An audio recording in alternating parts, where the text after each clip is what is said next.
Let's start with an update on your lineup here. Zach Smith. I don't have one. Okay. I have to wait after warm-up. I got 3 guys that we have to wait and see how they're doing after warm-up. So everybody could be in. So I have to wait.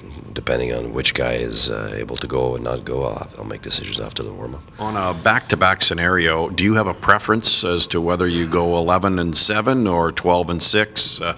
In an ideal world, would you like to, as you shake your head no, because it's radio, in an ideal world, would you like to just stay status quo? No, I think it's more about I want the best players that we can have to win a game on the ice, period. So if it means that we need 7 Ds, then it's 7 Ds. If it's 6 Ds, it's 6 Ds. But I think today it's a lot less about what we would like. It's more about what we're going to need to do. So it really depends on Smitty. That's huge. If Smitty's in, it really changes the portrait. If Smitty's not in, then we got to make decisions on 7 or 12. And since our forwards have been taxed a lot, it could be good to go with 12. But if Smitty's ready to go, that's one more NHLer and that's got energy coming in. We could contemplate going 7. With as many as 3 guys banged up, does this bode well for a guy like Jack Rodwald who's waiting to Well, here's the thing, is I really would like to see him play. And, the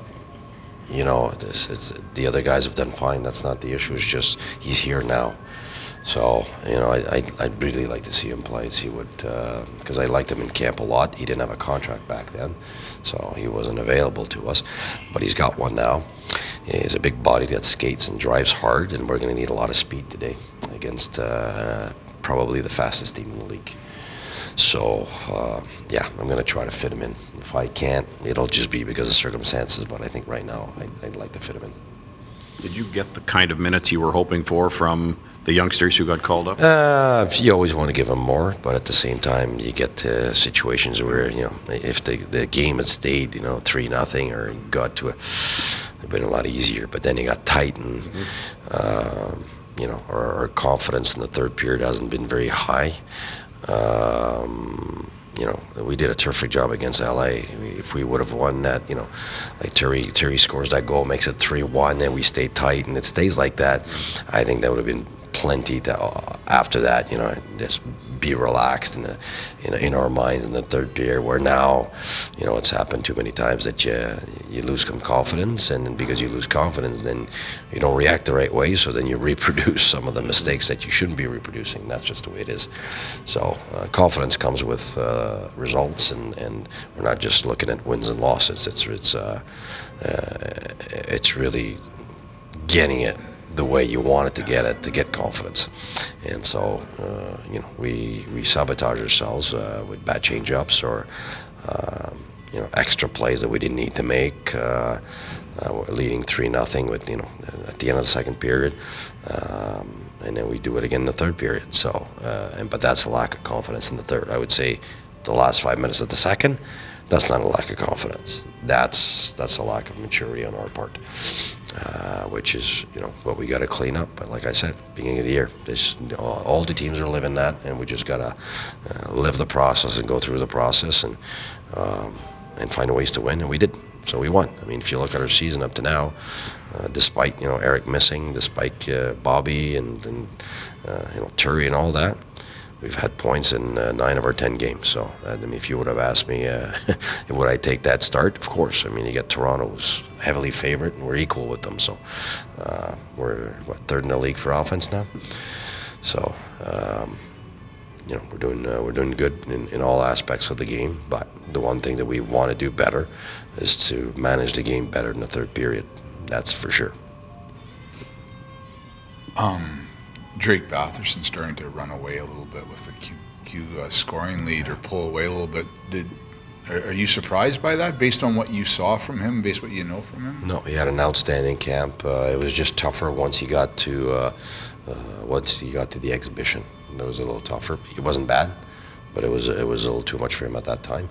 But he had been probably the revelation of the camp until then. So I'm not surprised at all. what do you see him projecting to in the NHL? Is it? He's just first of all, he's got the #1 criteria for the NHL. He's got high end speed, so that's one. He's a big guy. He's tough. He's relentless. He's physical, and he's got great hands and good vision. that's a nice package. Yeah, you know what? It's a rare package. It's a rare package because of his size. It's you see a lot of fast guys and you see skill, but having that skill and that speed on that type of body, that's a rarity, big time. Mike Condon tonight, no change there. Yes, Condon. Yes.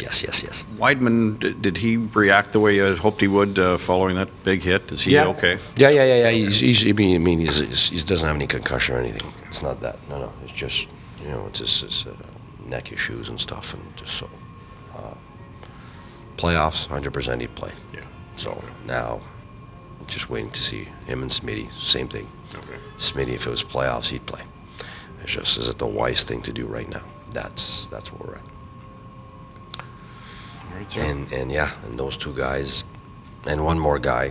Alex also at some point he was pulled out of the game. So I got those three guys we're got to make decisions on. And they got to tell us also where it's at. So that's why I'd love to give you what the lineup is, but there's option A, B, and C. So that's where it's at.